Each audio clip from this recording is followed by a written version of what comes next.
3 de juni, nós também estrenar nos Little Stars Festival de Teatro Infantil.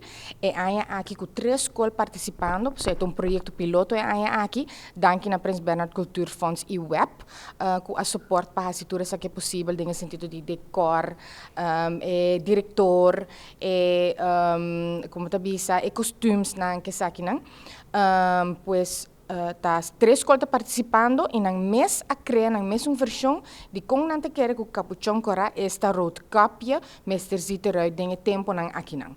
Dus me tá hopi ansioso para a criatividade de mucha nang e para o pueblo inteiro desfrutar de teatro de mucha para mucha. Well, mi rol mas tanto hasi tulo kita guia, dos mi persona tabay na escola e mi tabay ba sa guia e muito nang panang forma ba sa na mes história, so eigenlijk roodkapje ta história ya acaba existente, pero intenção ta mas tanto nang crea na mesma versão, so mamiso dum batch nobo e claro panang bing na mesma ideia nang.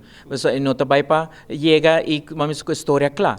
So ore eu bota waktu ambe kiko tanang parte de criatividade, mas não bisa panang estimular também na parte aí e panang bingko bom bisa projeto ko bom bisa nanta sinti na mes também ko hey nang a bingko ne nang a crie.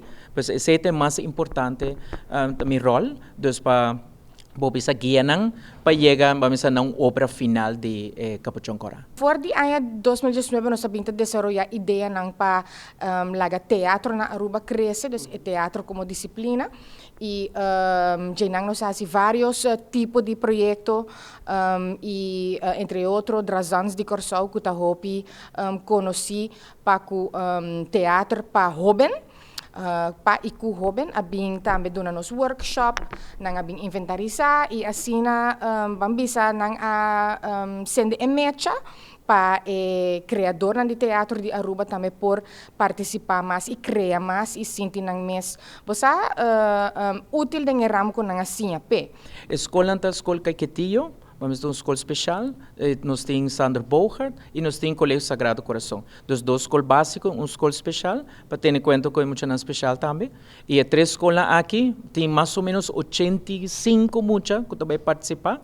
E muita aqui está sina entusiasmar. Esta parte vamos ter diferentes grupos. Vamos ter grupo que vamos ter que vai pinta só, tem grupo que também actua, tem grupo que baila. Então, esta vai virar um mini musical também, com uma muita aqui está 3 diferentes disciplinas delante também.